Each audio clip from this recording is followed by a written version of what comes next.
Hello, welcome back to Access. My name's Dave. I've been let in front of the camera this time, which I'm very pleased about. I'm joined by Nicolas Douchet, who's here from Japan studio, the creative director and producer on Astro Bot Rescue Mission. I've just played Astro Bot Rescue Mission. You saw me play it, and I will say this now, hand on heart, it is the most fun I've had this week at E3. Everything I've played so far, I came off absolutely beaming. It's a relentlessly fun, happy, innovative game, and it was brilliant. And but I will stop gushing about it and ask you some questions. Nicolas, first of all, perhaps you could just, in case people haven't caught up with the announcement, just tell me in your own words what it is. So Astro Bot Rescue Mission, it's a brand new game and it's a VR platformer. So for PSVR. Yep. So what's really unique about it is that being in VR, we created a game that was really kind of designed and thought to be utilizing, the VR element, and that means that the way you kind of go through the course and the way you actually play the platforming is very developed in terms of the verticality and all the world around you, but also the perspective, so that by actually moving your body, you get to discover parts of the stage that perhaps you couldn't see before.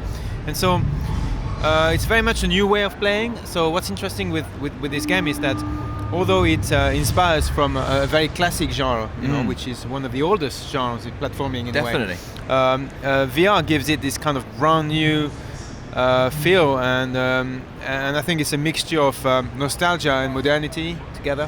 Absolutely, yeah. I was really impressed. I mean, there are a few other kind of VR platformers out there, but but you really get the player moving in there. There's a lot of times where I was having to properly lean and look around corners, look up and down. They're really making use of the full 360 degrees, which is interesting. Now, people are going to recognize Astro Bots probably from Playroom and Playroom VR. Yes. What was the decision that they'd get their own game? So just to go back for those who don't know, inside the Playroom VR, which was our previous title, which was more of a party game, there was one minigame called Robot Rescue. Yeah. That was a little platformer, but only 10 minutes long. It was like a little one stage, one level.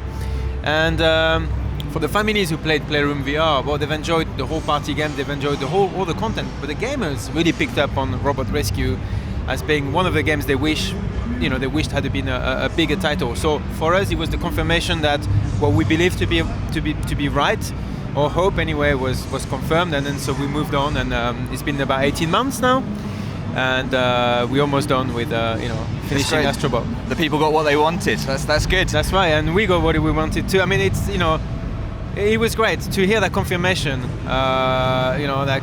It felt right, because it gives you so much more confidence that you're making the right choices, because it's actually we're always doubtful about whether a new product, a new game, maybe for the right audience or how people may react. So knowing that you have already some people that are already converted and kind of waiting and really pushing you. There was even a petition online for Robot Rescue to be a full game. Amazing. So that was really cool. Yeah. Petitions do work. That's exciting. They do work. Yeah. In Astro Bot's Rescue Mission, you are kind of controlling one of the little bots, rescuing other bots and collecting coins.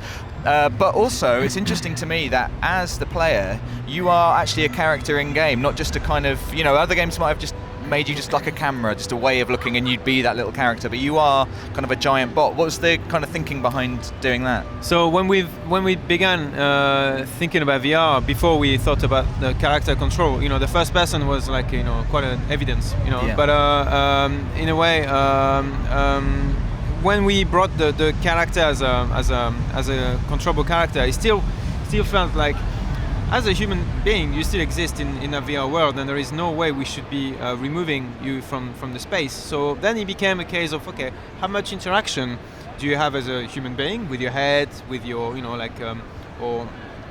or using the perspective player I was talking about, or even using the microphone in some of the stages later on. How much of that do we do? How much of the character control? And in the end, I think we're looking at something like 80% character control. Yeah. And what we're doing is that we are punctuating the experience with moments where you use your head, either like you being shot at and you have to dodge incoming projectiles, or you have to smash parts of the scenery to create a path for your character to continue. And so in a strange way, we actually developed a a relationship, like a little bit like in Last Guardian. I always sometimes tell the guys where you're the big giant, a little bit clumsy, using your head, just bashing the environment, and then there's this little guy kind of, who can go through like tiny holes and things like that. So this kind of like two-way relationship is also really interesting because not only it creates a fun dynamic whereby you control the character a little bit, then you have your part to play, and then you continue, but also it means that when the character looks back at you, which he does, and waves at you, you create a real bond with the character, and that's something that is unique to VR as well. So that was something we really wanted to hang on to from the beginning, and so we made sure that we built in some physical interaction inside the world. I think it's great. It works really, really well, and I love the bit with the projectiles. When I first came across one of the creatures that fires a projectile, it was nowhere near my little bot, and I thought, well, that was really easy, and then it hit me in the face and I couldn't see, and I had to kind of like shake my head to get rid of it. I thought it was fantastic.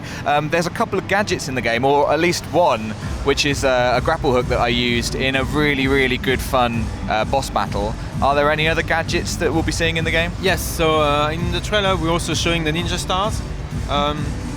So you can use them to cut like the environment, like cut bamboos and like defeat enemies, or cut like strings and things like that.